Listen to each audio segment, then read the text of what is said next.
રોમ રોમ બધાને કેમ છો તમે બધા? જય માતાજી. સવારમાં આપણે રેડી થઈ જઈએ અને જઈએ નીચે.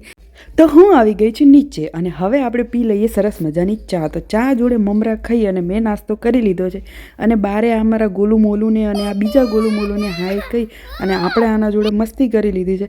પછી મમ્મીએ કીધું હતું કે મગ બફાવા માટે મૂકી દેજે, તો એ મૂક્યા અને થોડું આના જોડે રમી લીધું. આ મમ્મી અને શ્રીયુ રમતા હતા અને પછી મેં સુધારી લીધો હતો પાલક અને પાલક જોડે વઘારી દીધું હતું સરસ મજાનું મગનું શાક અને એ બહુ જ ટેસ્ટી બન્યું હતું.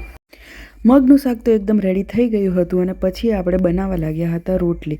તો મારા પપ્પા અને ભૈલું માટે મેં સરસ મજાની રોટલી બનાવી અને પછી બધી વસ્તુ મૂકી દીધી નીચે અને બેસી ગઈ હતી જમવા માટે. તો પછી મેં જમી લીધું અને પછી શ્રીયુને જમવાનું આપ્યું અને એને કીધું કે તું પલાઠી વાળીને બેસ. અને પછી આને ક્યાંય જગ્યા ના મળી તો એ સૂઈ ગઈ હતી પ્લેટફોર્મ ઉપર. તો અમે મસ્તી મજાક કર્યો. કે ફિયા મને આવી રીતે તેડને, તો એવી રીતે મેં એને તેડી લીધી. પછી વાસણ કર્યા અને પછી હું રમવા બેસી ગઈ ગેમ. તો થોડીવાર મેં રમી લીધી હતી ગેમ અને ગેમ રમ્યા પછી હું આવી ગઈ હતી રસોડામાં, કારણ કે શ્રીયુને લાગી હતી ભૂખ. તો એ કે મારે ભાત ખાવા છે, તો મેં ભાત અને મગ મિક્સ કરીને એને ખાવા માટે આપ્યું. અને પછી અમે લોકો બહાર આવી ગયા હતા કારણ કે લગ્ન ચાલુ થઈ ગયા હતા અને બધા લોકો જતા હતા મામેરું વધાવવા માટે.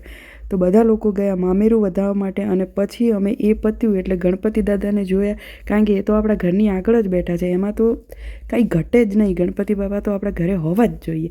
અને પછી અમે રેડી થઈ ગયા હતા જમવા અને રાસ ગરબા માટે. તો અમે લોકો પહોંચી ગયા હતા જમવા માટે. તો બધા લોકો પહોંચી ગયા આનંદવાડી અને આનંદવાડીમાં પહોંચી અને બધાએ લઈ લીધી પોતપોતાની ડીશ અને બેસી ગયા જમવા માટે. તો બધાએ સરસ મજાનું જમી લીધું, થોડી ફોટોગ્રાફી કરી અને પછી અમે આવી ગયા ઘરે, કારણ કે હજુ રાસ ગરબાની વાર હતી અને બધાનો ઉતારો અમારા ઘરે હતો. તો પછી આજે અમે નીચે સૂઈ જઈએ. બાય બાય, ગુડ નાઇટ, જય માતાજી, ટાળા. મજા આયા.